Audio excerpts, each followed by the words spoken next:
દોસ્તો, જરા કલ્પના કરો, દુનિયાની સૌથી મોટી આર્થિક મંદી ચાલી રહી છે.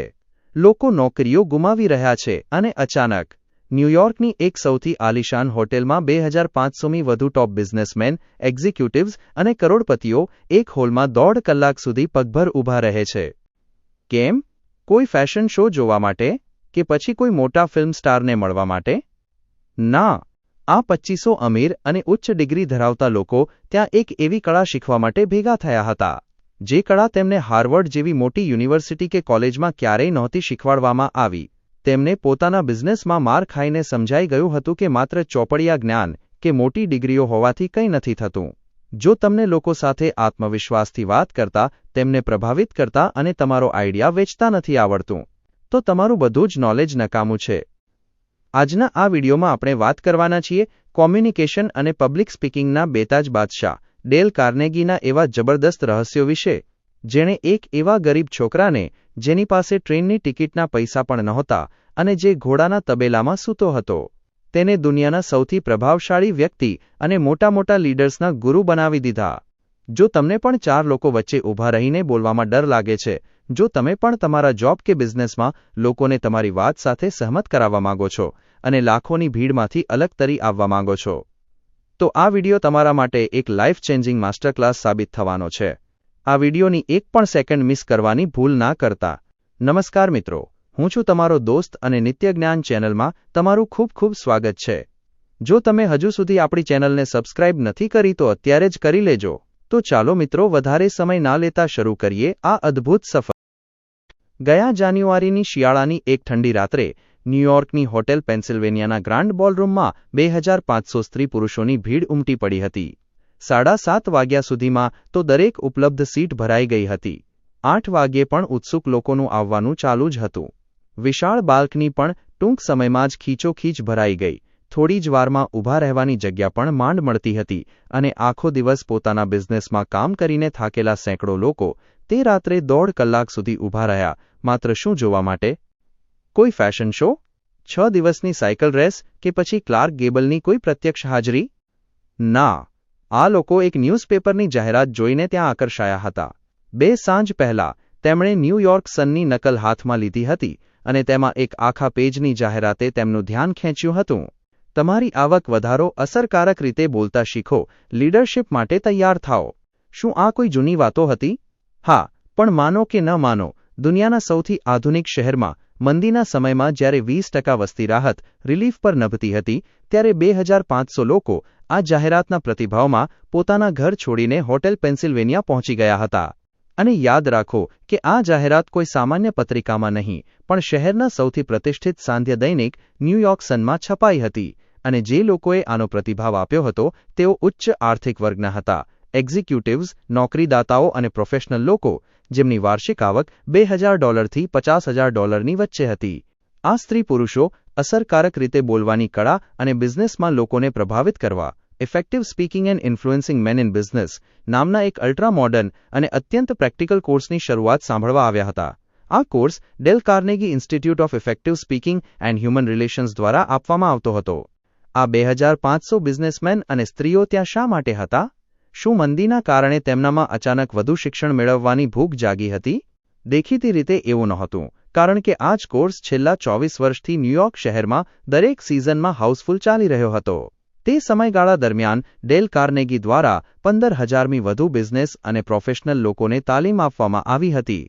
વેસ્ટિંગહાઉસ Electric and Manufacturing Company, McGraw Hill Publishing Company, Brooklyn Union Gas Company, Brooklyn Chamber of Commerce, American Institute of Electrical Engineers અને ન્યૂયોર્ક ટેલિફોન કંપની જેવી મોટી, શંકાશીલ અને પરંપરાગત સંસ્થાઓએ પણ પોતાના સભ્યો અને એક્ઝિક્યુટિવ્સના લાભાર્થે તેમની પોતાની ઓફિસોમાં આ તાલીમનું આયોજન કર્યું હતું. પ્રાથમિક શાળા, હાઈસ્કૂલ કે કોલેજ છોડ્યાના 10 કે 20 વર્ષ પછી આ લોકો આવીને આ તાલીમ લે છે, તે હકીકત આપણી શિક્ષણ પ્રણાલીની આઘાતજનક ખામીઓ પર એક મોટી ટિપ્પણી છે. પુખ્ત વયના લોકો ખરેખર શું ભણવા માંગે છે? આ એક મહત્વપૂર્ણ પ્રશ્ન છે અને તેનો જવાબ મેળવવા માટે Chicago university, American association four adult education અને યુનાઇટેડ YMCA શાળાઓએ $25,000ના ખર્ચે 2 વર્ષ સુધી ચાલતો એક સર્વે કર્યો હતો. તે સર્વેમાં જાણવા મળ્યું કે પુખ્ત વયના લોકોનો મુખ્ય રસ સ્વાસ્થ્ય છે. તેમાં એ પણ બહાર આવ્યું કે તેમનો બીજો રસ માનવ સંબંધોમાં કૌશલ્ય વિકસાવવાનો છે. તેઓ અન્ય લોકો સાથે હળીમળીને રહેવાની અને તેમને પ્રભાવિત કરવાની ટેકનિક શીખવા માંગે છે. તેઓ પબ્લિક સ્પીકર બનવા નથી માંગતા અને તેઓ મનોવિજ્ઞાન વિશેના કોઈ મોટા ભાષણો સાંભળવા પણ માંગતા નથી. તેઓ એવા સૂચનો ઈચ્છે છે જેનો તેઓ તરત જ તેમના બિઝનેસમાં, સામાજિક સંપર્કોમાં અને ઘરમાં ઉપયોગ કરી શકે. તો પુખ્ત વયના લોકો આ ભણવા માંગતા હતા, ખરું ને? સર્વે કરનારા લોકોએ કહ્યું, ઠીક છે, સરસ. જો તેઓ આ જ ઈચ્છતા હોય તો આપણે તેમને આ જ આપીશું. આના માટે પાઠ્યપુસ્તક શોધવા નીકળ્યા ત્યારે તેમને જાણવા મળ્યું કે લોકોની માનવ સંબંધોની રોજબરોજની સમસ્યાઓ હલ કરવા માટે મદદરૂપ થાય તેવું કોઈ પુસ્તક કે મેન્યુઅલ ક્યારેય લખાયું જ નહોતું. આ તો બહુ મોટી મૂંઝવણ હતી. સેંકડો વર્ષોથી ગ્રીક, લેટિન અને ઉચ્ચ ગણિત પર મોટા પુસ્તકો લખાયા હતા, એવા વિષયો જેના વિશે સામાન્ય પુખ્ત વયના માણસને કોઈ જ પડી નહોતી. પરંતુ જે એક વિષય પર તેને જ્ઞાનની તરસ છે, માર્ગદર્શન અને મદદ માટેની સાચી તડપ છે, તેના પર કશું જ નહીં. આ બાબત ન્યૂઝપેપરની એક જાહેરાતના પ્રતિભાવમાં હોટેલ પેન્સિલ્વેનિયાના ગ્રાન્ડ બોલરૂમમાં એકઠા થયેલા 2500 ઉત્સુક પુખ્ત વયના લોકોની હાજરીને સમજાવે છે. અહીં દેખીતી રીતે આખરે એ જ વસ્તુ હતી જેની તેઓ લાંબા સમયથી શોધમાં હતા. હાઈસ્કૂલ અને કોલેજમાં તેઓએ પુસ્તકોનો ઊંડો અભ્યાસ કર્યો હતો, એવું માનીને કે માત્ર જ્ઞાન જ આર્થિક અને પ્રોફેશનલ સફળતાની ચાવી છે. પરંતુ બિઝનેસ અને પ્રોફેશનલ લાઈફના થોડા વર્ષોના સંઘર્ષે તેમનો મોહભંગ કરી દીધો હતો. તેમણે કેટલાક સૌથી મોટા બિઝનેસમાં એવા માણસોને સફળ થતા જોયા હતા જેમનામાં જ્ઞાન ઉપરાંત સારી રીતે વાત કરવાની, લોકોને પોતાના વિચારો સાથે સહમત કરાવવાની અને પોતાને તથા પોતાના આઈડિયાને વેચવાની ક્ષમતા હતી. તેમને ટૂંક સમયમાં જ સમજાઈ ગયું કે જો કોઈ વ્યક્તિ કેપ્ટનની ટોપી પહેરવાની અને બિઝનેસનું જહાજ ચલાવવાની ઈચ્છા ધરાવતો હોય તો તેના માટે લેટિન ભાષાના જ્ઞાન કે હાર્વર્ડની ડિગ્રી કરતાં તેનું વ્યક્તિત્વ અને વાત કરવાની ક્ષમતા વધુ મહત્વપૂર્ણ છે. ન્યૂયોર્ક સનની જાહેરાતમાં વચન આપવામાં આવ્યું હતું કે હોટેલ પેન્સિલ્વેનિયામાં યોજાનારી આ મીટિંગ ખૂબ જ મનોરંજક હશે. અને ખરેખર એવું જ હતું. જે લોકોએ આ કોર્સ કર્યો હતો તેવા 18 માણસોને માઇક સામે ઊભા કરવામાં આવ્યા અને તેમાંથી 15 લોકોને પોતાની વાર્તા કહેવા માટે બરાબર 75 સેકન્ડનો સમય આપવામાં આવ્યો. માત્ર 75 સેકન્ડની વાત અને પછી તરત જ ટેબલ પર હથોડીનો અવાજ પડતો અને ચેરમેન બૂમ પાડતા, સમય પૂરો. આગળના વક્તા. આ આખો કાર્યક્રમ મેદાનોમાં દોડતા જંગલી ભેંસોના ધણની સ્પીડે આગળ વધી રહ્યો હતો.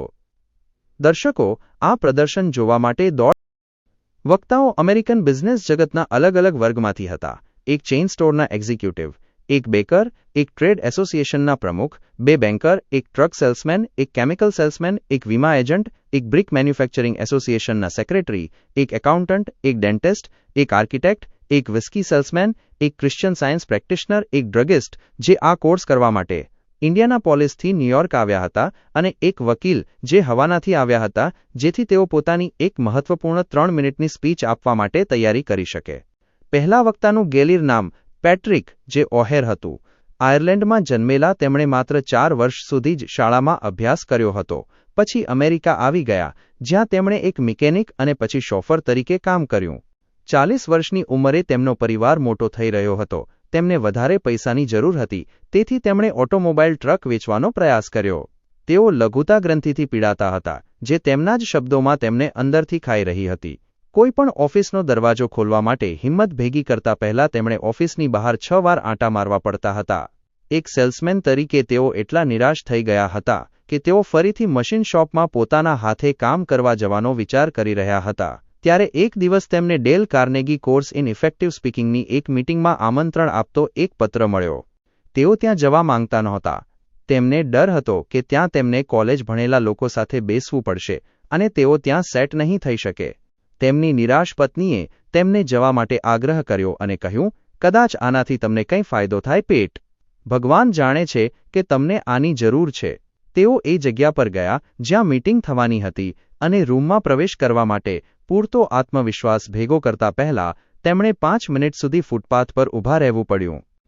શરૂઆતમાં જ્યારે તેમણે બોલવાનો પ્રયાસ કર્યો ત્યારે ડરના લીધે તેમને ચક્કર આવી રહ્યા હતા.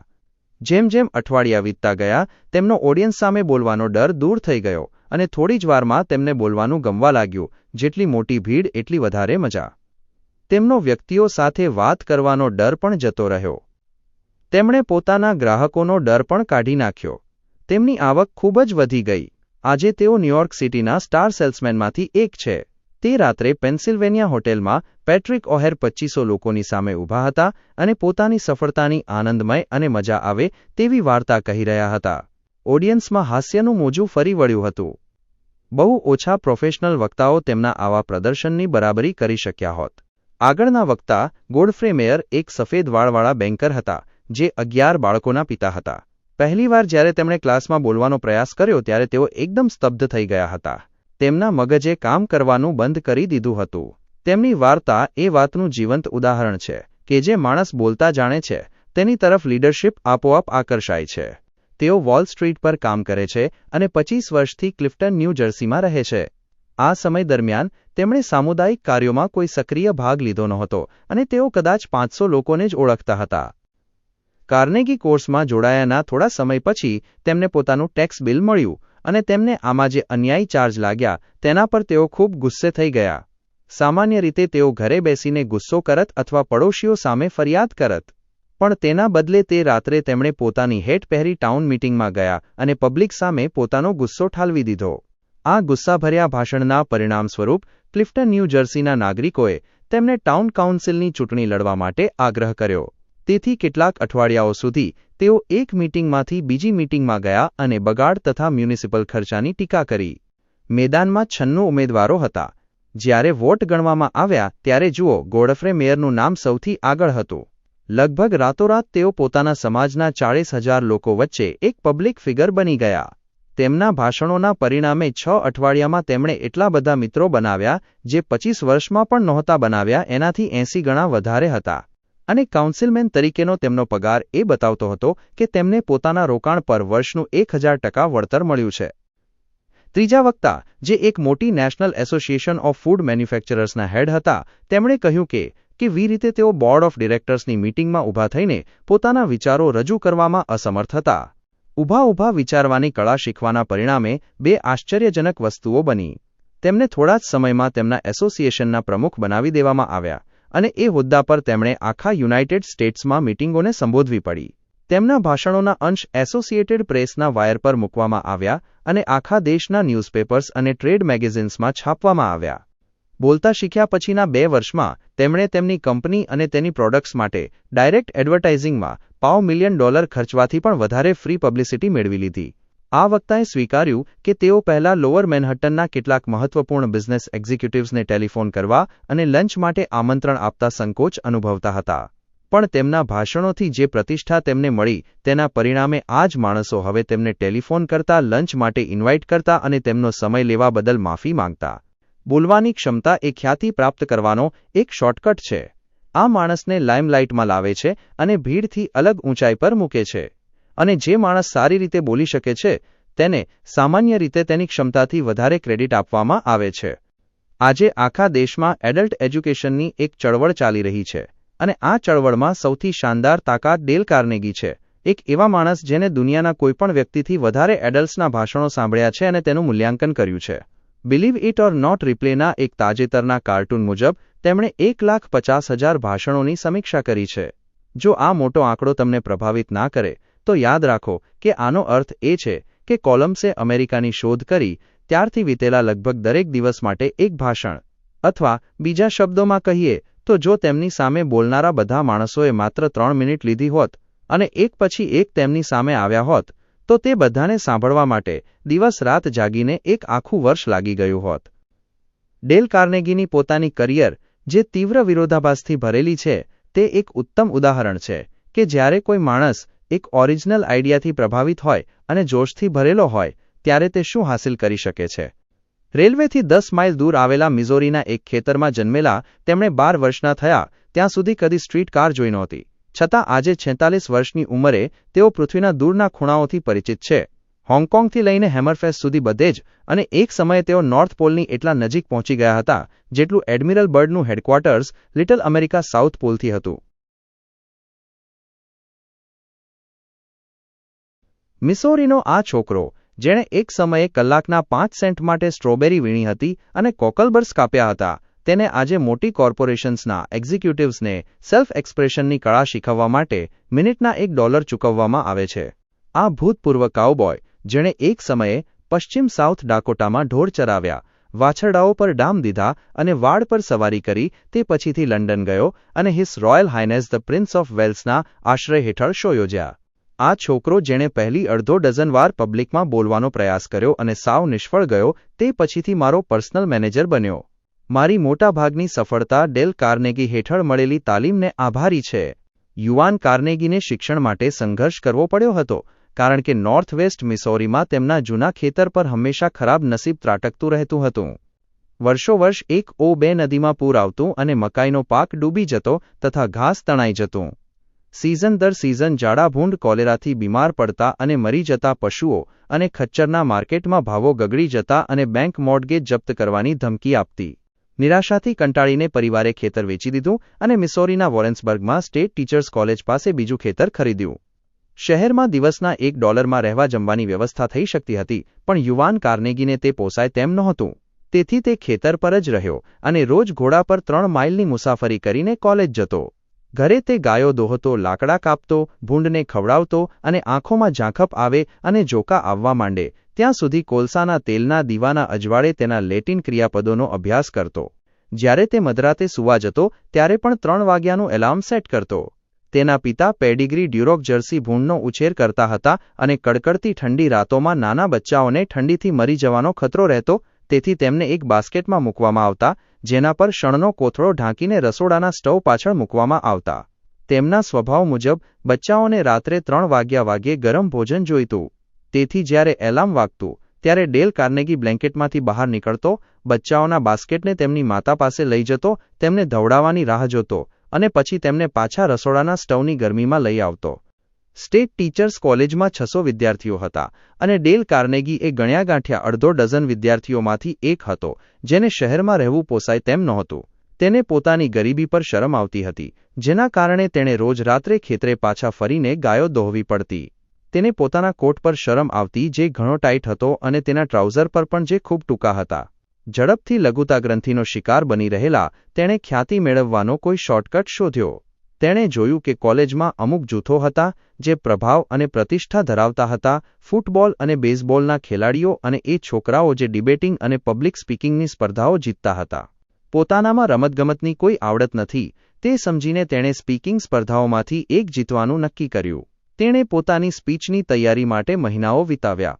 તે કોલેજ જતા અને પાછા ફરતા ઘોડા પર બેસીને પ્રેક્ટિસ કરતો, ગાયો દોહતી વખતે સ્પીચની પ્રેક્ટિસ કરતો અને પછી કોઠારમાં ઘાસના ઘાસડા પર ચડીને મોટા અવાજ અને હાવભાવ સાથે જાપાનીઝ ઇમિગ્રેશન રોકવાની જરૂરિયાત વિશે ડરેલા કબૂતરો સમક્ષ ભાષણ આપતો. પણ તેની આટલી પ્રામાણિકતા અને તૈયારી છતાં તેને વારંવાર હારનો સામનો કરવો પડ્યો. તે વખતે તે 18 વર્ષનો હતો, સંવેદનશીલ અને ગર્વીલો. તે એટલો નિરાશ અને હતાશ થઈ ગયો કે તેણે આત્મહત્યાનો વિચાર પણ કર્યો. અને પછી અચાનક તે જીતવા લાગ્યો. માત્ર એક સ્પર્ધા નહીં, પણ કોલેજની દરેક સ્પીકિંગ સ્પર્ધા જીતવા માંડ્યો. બીજા વિદ્યાર્થીઓએ તેને વિનંતી કરી કે તે તેમને ટ્રેનિંગ આપે અને તેઓ પણ જીત્યા. કોલેજમાંથી ગ્રેજ્યુએટ થયા પછી તેણે પશ્ચિમ નેબ્રાસ્કા અને પૂર્વ વ્યોમિંગના રેતીના ઢુવાઓ વચ્ચે રહેતા પશુપાલકોને કોરસ્પોન્ડન્સ કોર્સ વેચવાનું શરૂ કર્યું. પોતાની અખૂટ ઊર્જા અને ઉત્સાહ છતાં તે તેમાં સફળ ન થઈ શક્યો. તે એટલો નિરાશ થઈ ગયો કે તે નેબ્રાસ્કાના એલાયન્સમાં પોતાની હોટેલના રૂમમાં ગયો, દિવસની વચ્ચે પલંગ પર પડ્યો અને નિરાશામાં રડી પડ્યો. તેને પાછા કોલેજ જવાની ઈચ્છા થઈ. તેને જીવનની કઠોર લડાઈમાંથી પીછેહટ કરવાનું મન થયું, પણ તે કરી શકે તેમ નહોતો. તેથી તેણે ઓમાહા જઈને બીજી નોકરી શોધવાનો નિર્ણય કર્યો. તેની પાસે ટ્રેનની ટિકિટ માટે પૈસા નહોતા, તેથી તે માલગાડીમાં મુસાફરી કરી રહ્યો હતો અને મુસાફરીના બદલામાં 2 ડબ્બા ભરીને જંગલી ઘોડાઓને ખવડાવવા અને પાણી પાવાનું કામ કરી રહ્યો હતો. સાઉથ ઓમાહા પહોંચીને તેને આર્મર એન્ડ કંપની માટે બેકન, સાબુ અને લાડ વેચવાની નોકરી મળી ગઈ. તેનો પ્રદેશ બેડલેન્ડ્સ અને પશ્ચિમ સાઉથ ડાકોટાના પશુઓ અને ઇન્ડિયન્સના વિસ્તારમાં હતો. તેણે માલગાડી, સ્ટેજકોચ અને ઘોડા પર બેસીને પોતાના પ્રદેશને કવર કર્યો અને પાઇનિયર હોટેલોમાં ઊંઘ્યો, જ્યાં રૂમ વચ્ચેનો એકમાત્ર પડદો મસ્લિનનું કપડું હતું. તેણે સેલ્સમેનશીપ પરના પુસ્તકો વાંચ્યા, જંગલી ઘોડાઓ પર સવારી કરી, સ્ક્વો માણસો સાથે પોકર રમ્યો અને પૈસા કેવી રીતે ઉઘરાવવા તે શીખ્યો. જ્યારે કોઈ દુકાનદાર તેણે ઓર્ડર કરેલા બેકન અને હેમના રોકડા પૈસા ન આપી શકતો ત્યારે ડેલ કાર્નેગી તેની છાજલી પરથી 1 ડઝન જોડી શૂઝ લઈ લેતો, શૂઝને રેલવેના માણસોને વેચી દેતો અને રસીદ આર્મર એન્ડ કંપનીને મોકલી દેતો. તે ઘણીવાર દિવસમાં 100 માઇલ માલગાડીમાં મુસાફરી કરતો. જ્યારે ટ્રેન માલ ઉતારવા રોકાતી ત્યારે તે ઝડપથી શહેરમાં જતો, 3-4 વેપારીઓને મળતો, ઓર્ડર લેતો અને જ્યારે વિસલ વાગતી ત્યારે તે ફરીથી રસ્તા પર દોડતો અને ચાલુ ટ્રેને કૂદીને ચડી જતો. 2 વર્ષની અંદર તેણે એક બિનઉત્પાદક પ્રદેશ, જે 25મા ક્રમે હતો, તેને સાઉથ ઓમાહાની બહાર જતા તમામ 29 કાર રૂટ્સમાંથી પહેલા ક્રમે પહોંચાડી દીધો. આર્મર એન્ડ કંપનીએ તેને પ્રમોશન આપવાની ઓફર કરી અને કહ્યું કે તમે અશક્ય લાગતું કામ કરી બતાવ્યું છે. પણ તેણે પ્રમોશન નકારી દીધું અને રાજીનામું આપી દીધું. રાજીનામું આપીને તે ન્યૂયોર્ક ગયો, અમેરિકન એકેડમી ઓફ ડ્રામેટિક આર્ટ્સમાં અભ્યાસ કર્યો અને પોલી ઓફ ધ સર્કસમાં ડોક્ટર હાર્ટલીની ભૂમિકા ભજવીને આખા દેશમાં પ્રવાસ કર્યો. તે ક્યારેય બૂથ અથવા બેરીમોર ન બની શકે. આ વાત સ્વીકારવાની તેનામાં સમજ હતી. તેથી તે ફરીથી સેલ્સના કામમાં પાછો ફર્યો અને પેકાર્ડ મોટર કાર કંપની માટે ઓટોમોબાઈલ ટ્રક વેચવા લાગ્યો. તેને મશીનરી વિશે કંઈ જ ખબર નહોતી અને તેના વિશે કોઈ રસ પણ નહોતો. ખૂબ જ દુઃખી થઈને તેણે રોજ પોતાને કામ કરવા માટે મજબૂર કરવો પડતો. તેને અભ્યાસ કરવા માટે કોલેજમાં જે પુસ્તકો લખવાનું સપનું જોયું હતું તે લખવા માટે સમય જોઈતો હતો. તેથી તેણે રાજીનામું આપ્યું. તે પોતાના દિવસો વાર્તાઓ અને નવલકથાઓ લખવામાં વિતાવવા માંગતો હતો અને નાઇટ સ્કૂલમાં ભણાવીને પોતાનો ખર્ચ કાઢવા માંગતો હતો. શું ભણાવવું?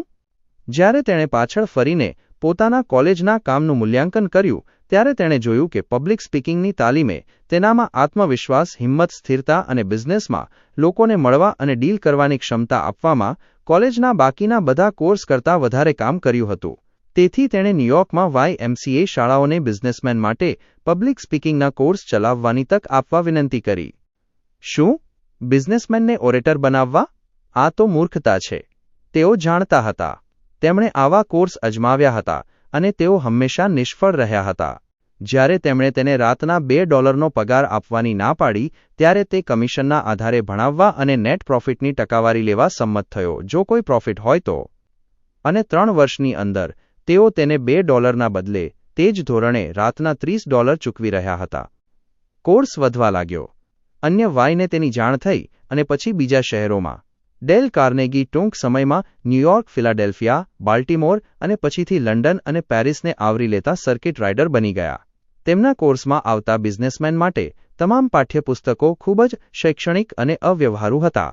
આનાથી જરાય ડર્યા વગર તે બેઠા અને public speaking and influencing men in business નામનું પુસ્તક લખ્યું.